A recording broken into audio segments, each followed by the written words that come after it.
Ал ендеше Tankable'ымыздың практикасына бастайық. Tankable.com деген сайтқа кірген кезде осындай бір бет ашылады. Мұнда ең алғашқы бізде логин деген кнопканы басып, логин жасауымыз керек. Егер логин болмаса сіздерде міндетті түрде сайын ап жасау керек. Регистрация. Логин жасаған кезде Google мен немесе Apple-дың аккаунттарымен жұмыс email-мен кірсеңіздер болады. Менде Google-дың аккаунты дайын болған осымен кірген.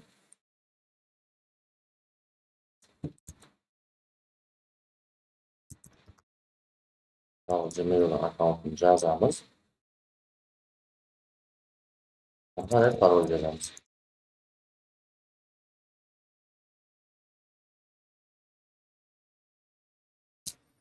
Мұнда сіздерде алдын ала жасалған проекттердің тізімі шығады. Немесе, егер ең алғаш ашқан болсаңыздар, Create New Application деген ғана тұрады. Осыны басу арқылы жаңа application бастаймыз.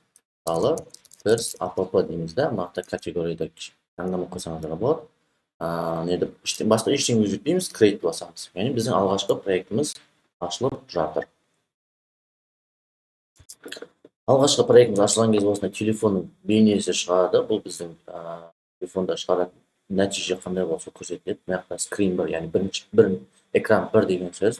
Мұнда сол жақта экранда байланысты компоненттер, яғни біздің телефонда қолданылатын компоненттердің бүкіл тізімі шығады. Сол оң жақта қандай компонент таңдалған, сол компоненттің настройкасы шығады. Яғни өзгертулері, түсін өзгерту, мысалы, экранды менде таңдалып тұр ғой мұнда. Экранның background color, артыңғы түсін өзгерту десе, мұны таңдаймын да, бір түсті таңдаймын. Көкке өзгерттім. Background pictureге мұнда сурет қойдым деген болса, мұнда таңдаймын да, сурет қойдың екі жолы бар. Upload files бірінші интернет компьютердегі бар суретті алып келіп қоямын. Мысалы, мына суретті open десем, осында загрузка болады интернетпен, ең сол суретті бағып қояды. Екіншісі, қазір загрузка бола берсін, екіншісі type in URL дейді. Мына біздің сурет шықты, осыны таңдап қойсам, бэкграундтағы сурет осыған өзгереді. Бұл жерде интернеттің күшіне байланысты кейде ұзақ күтіп қалуымыз керек болады. Екіншісі type URL, суреттің ссылкасын қоямыз. Суреттің ссылкасын қалағанбыз. Мысалы, image деп бір суретті таңдаймыз. Мысалы, мынаны таңдадық делік. Осының ссылкасын аламыз, copy image адрес деген. Және де бірінші осы ссылканы қойып тексеріп көреміз. Сурет ашыла ма, ашылмайды ма? Сурет ашылады екен. Енді осы ссылканы әкелеміз да, мұнда әкеліп былай қоямыз да, интер басамыз, мына көздің сурет пайда болды. Суретімізді енді қараңыздар, мына жақта суретіміз тек қана мына бөлігін ғана алып тұр, иә? Барлық бөлігін алу үшін background picture resize mode деген бар. Resize mode. Осы модты таңдаймыз. Cover, contain, range, repeat, center. Center десек, суретіміз по центрі тұрады. Cover десек, барлығын жауып алады. Мысалы, center деймін да, мына жерде өзгермеуі мүмкін, кішкене уақыт керек болуы мүмкін. Егер оны күтпеймін десеңіздер, превьюді басып, результатты тексеріп алсақ болады. Превью деген, яғни результат қалай болады. Мына центр деген, по центр бүкіл суретіміз тұрды. Әрқайсысын былай тексеріп көруге болады. Сол суретіміз кішкентай болса, repeat дейміз. Кішкентай қылып қайталайды сол суретті. Cover десек болады. Cover деген көрейік қалай өзгеріп кеткен. Coverда өзгерген жоқ. Осындай болады екен. Ең алғашқы осы біздің экранымызды қалай өзгертуге болады. Сурет қойдық.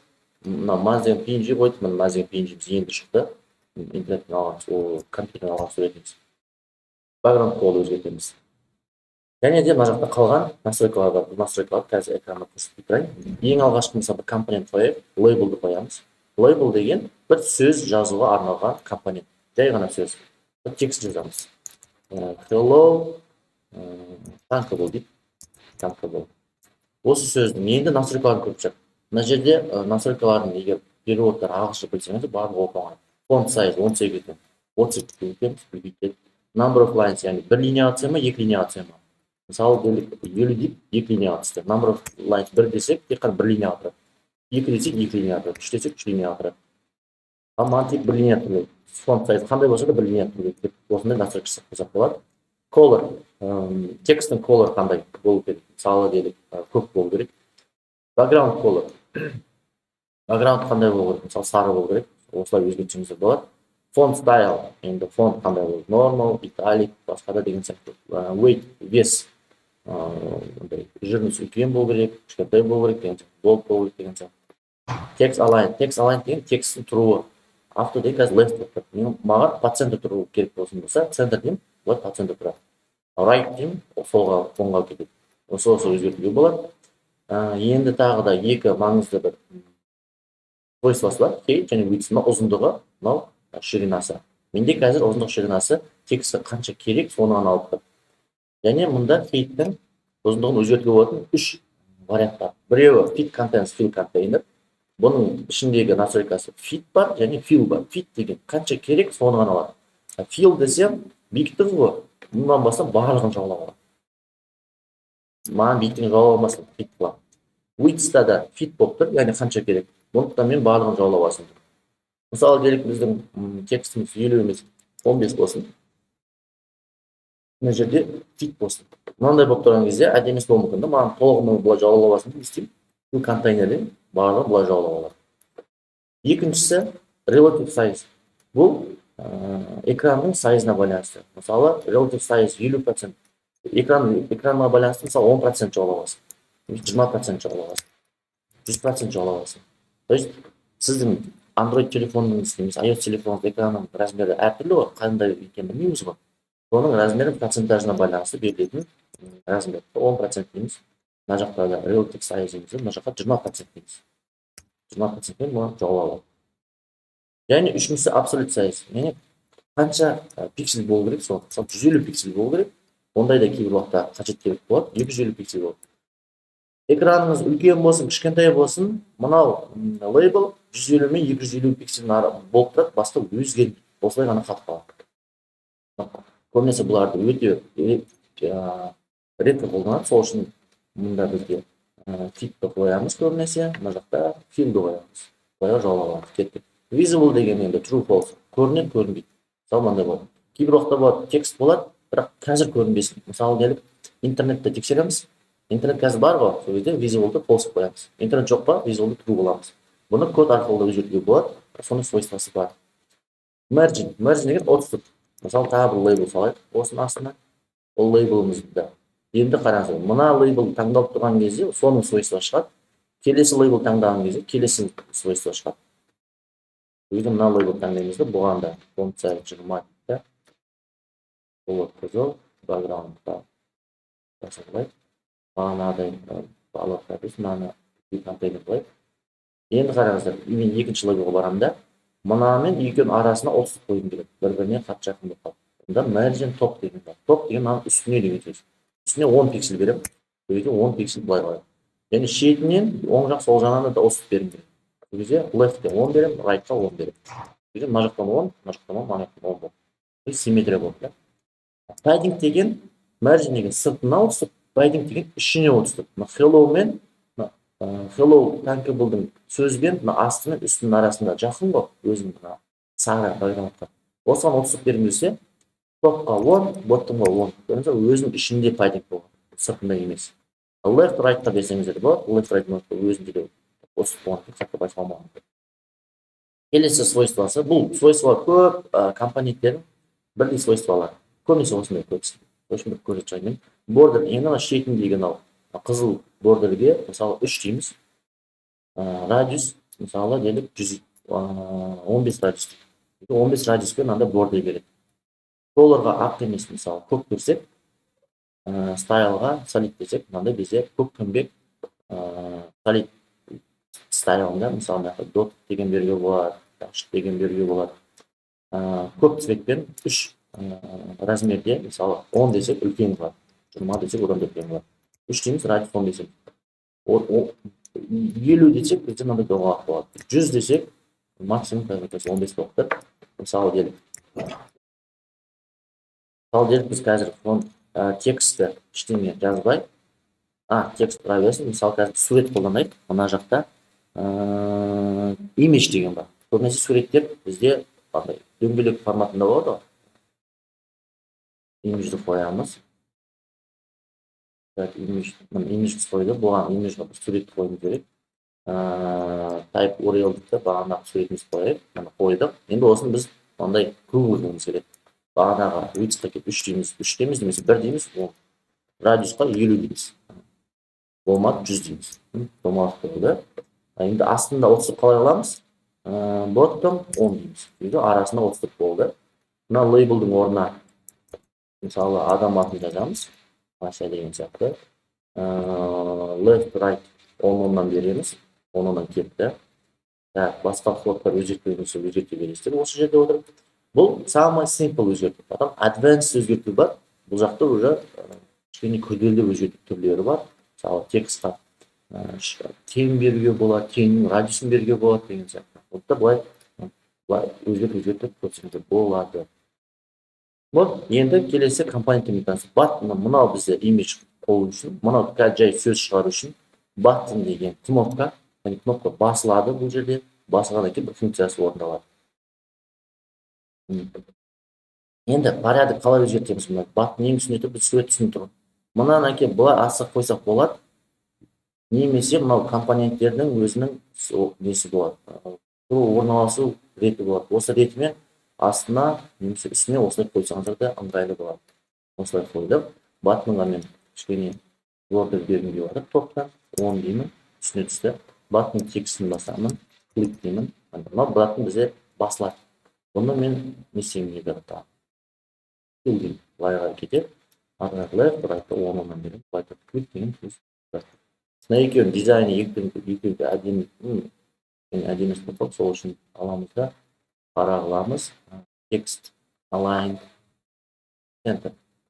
Сол таңқы болып келеді. Мынандарын өшіріп тастайық. Бордерді өшіріп тастайық.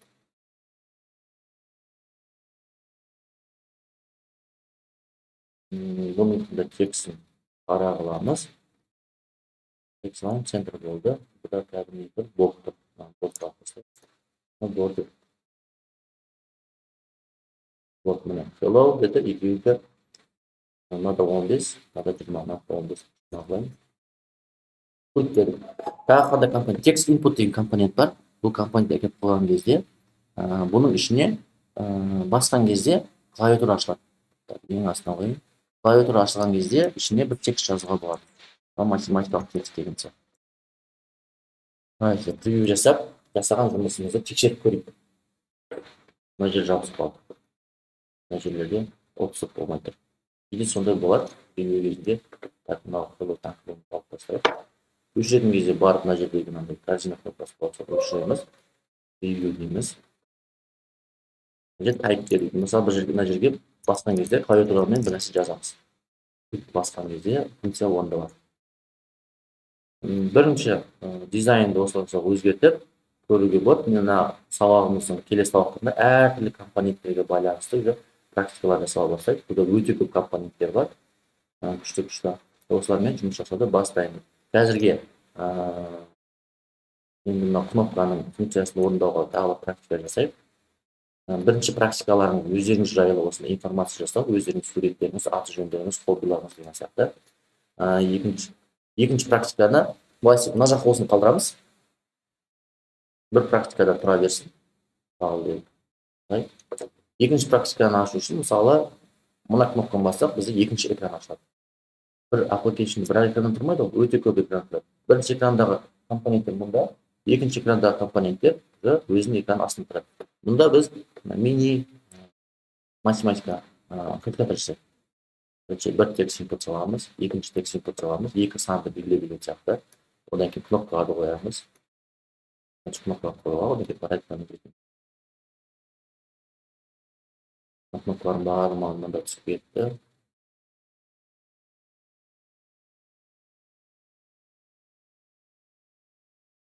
Так, ең бірінші кнопкамен мен арасында боттың 10 деп кішкене екеуі алайық.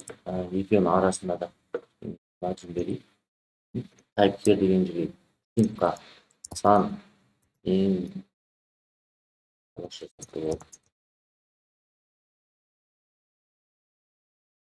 сан енгізуге дейміз.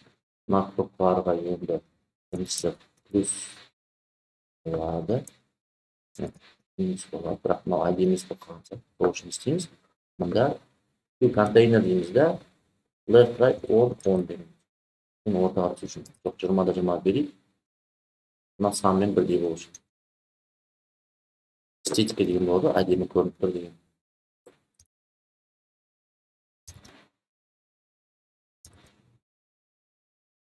Эстетикамен жасауға.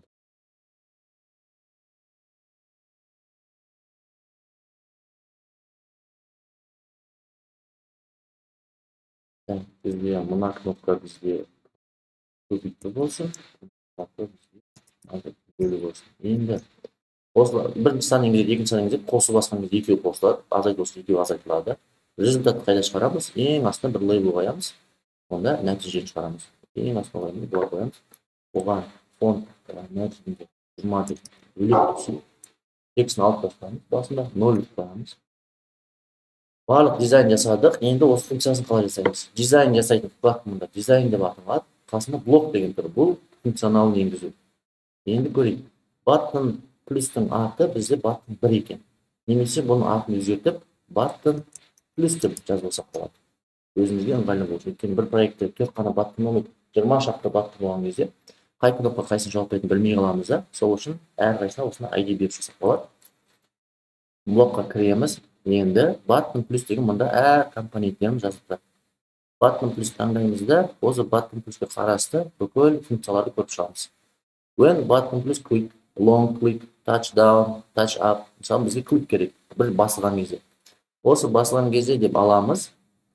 Мұндағы сан мен мұна санды қосып, мұнаған теңестіру керек. Ол екі санды қалай қосамыз? X input 1-дегі get text деген функциясы бар. Осы текстін аламыз. Мұнда бізде мәз дейтін функция бар. Осын басамызда плюс қой, значит біз екеуі қосылу керек. Осыны аламыз да бұлай қоямыз. Мұнда бірінші текстқа мұнаны қоямыз. Екінші текстқа екі саны қосылуына мұнаны әкеліп қоямыз. Екеуі қосылды. Бірақ мұнаған өзгерісі енгізілген жоқ. Және бұл қосылғанымен қараңыз, мына жақта құрастырылмайды. Қосылғанымен результат шығарылмайды ол жерде.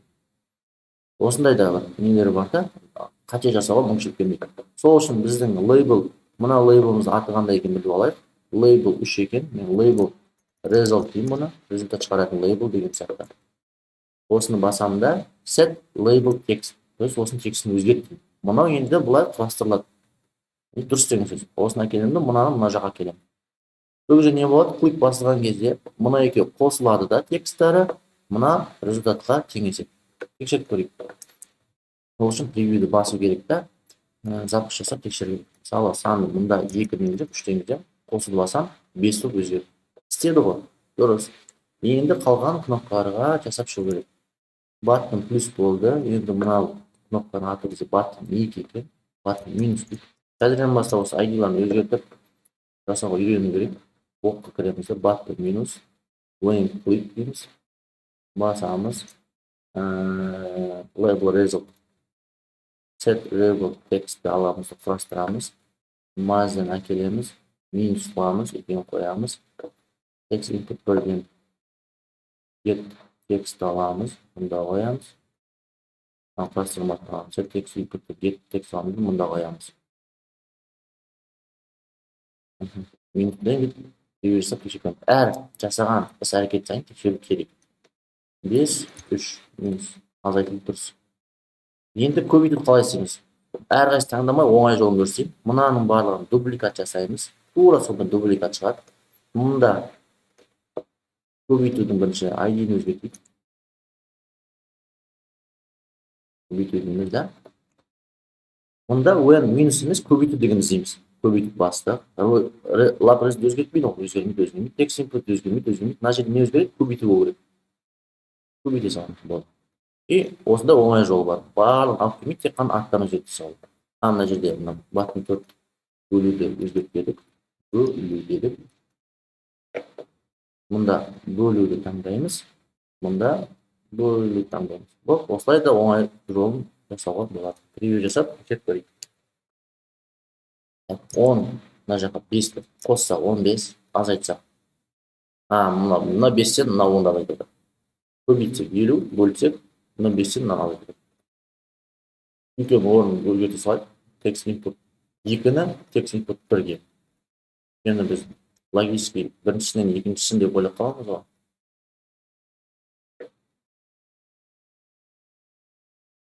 Тағы да тексеріп көрейік. Сол үшін де маңызды ID-лардың аттары дұрыс болған мына жерде. Яғни бағана ID-ға байланысты қателесіп қалдық. Көбейттік, бөлдік. Мына 10, мынаны дегеніміз 1 дегеніміз.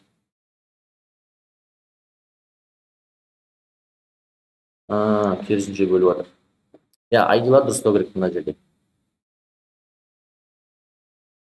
Болды, бүгінгі бірінші сабағымыздың практикасы осындай. Бірінші практика өздеріңіз жайлы информация толықтырасыздар. Мына жақта соңына лейблер қосып, аты жөніңіз, суретіңіз, лейбл қанша жастасыз, хоббиіңіз қандай деген сияқты. Екінші практикада ол математика осындай жасап шығу керек.